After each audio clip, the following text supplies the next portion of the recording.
DeepSeek just released this new paper.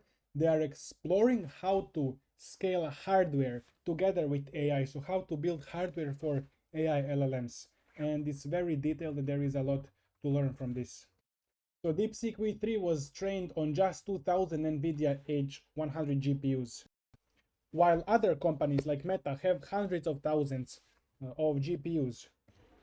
So there are these innovations that allowed it to use so little compute. So multi-head attention, latent attention, mixture of experts, FP8 mixed precision training. So I explained these in my tutorial on coding DeepSeek V3 from scratch, but this is a new thing that I see in this paper, multi-plane network topology. So maybe the other company that's their parent company, High Flyer, I think did something similar to some of these, and they released a paper, so we will explore these further. They talk about hardware-driven model design, which is FP8 low precision computing, so computing in 8 bits instead of 16 bits, which reduces memory a lot, and computation, as well as scale up and scale out. So scale up is adding more power, so more GPUs to a single node, single server. And then scale out is adding more servers or more nodes to the data center. Then also, if we have tensor cores in GPUs, then we can develop models that are well suited for those tensor cores.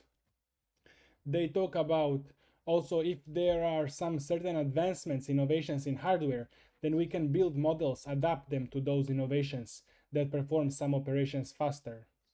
So it's important to build hardware to help the current architectures of the models or change models to suit the hardware. So the understanding of our hardware is also as important as understanding of the model's architecture. Future directions include developing hardware that can perform low precision computations with high accuracy. So low precision, in this case, will be FP8 and maybe FP4 or even FP2 and FP1. I've seen some models with just binary weights, so 0 or 1, so FP1 I believe. But floating point, I'm not sure if it's like binary floating point 1 or 1 point something, I'm not sure. Then moving data around.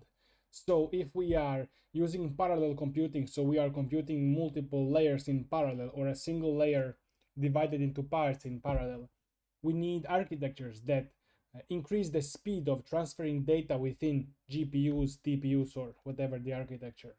Let's explain this picture. So we have two CPUs, CPU1 and CPU2. Then we have PCIe's connecting those CPUs with different components. So it could be these H100 GPUs. And then we have this storage NIC, or I don't know. So what these SX7 NIC components, they connect these GPUs to external networks. For example, for getting data, for getting parameters, for getting tokens. Of course, we have the high performance GPUs and NVLink for connecting the GPUs, each one with each one. So this is the architecture for fast training. We have CPU controlling everything. We have the connected GPUs, they do the bulk of the computations, and we have PCIs for transferring data, and these NIC modules for also connecting. So PCIs and NIC modules are for connecting, and we have some storage here as well. So CPUs are like controlling everything. I think that will be it for our review. The paper is really interesting. I'm gonna leave the link below.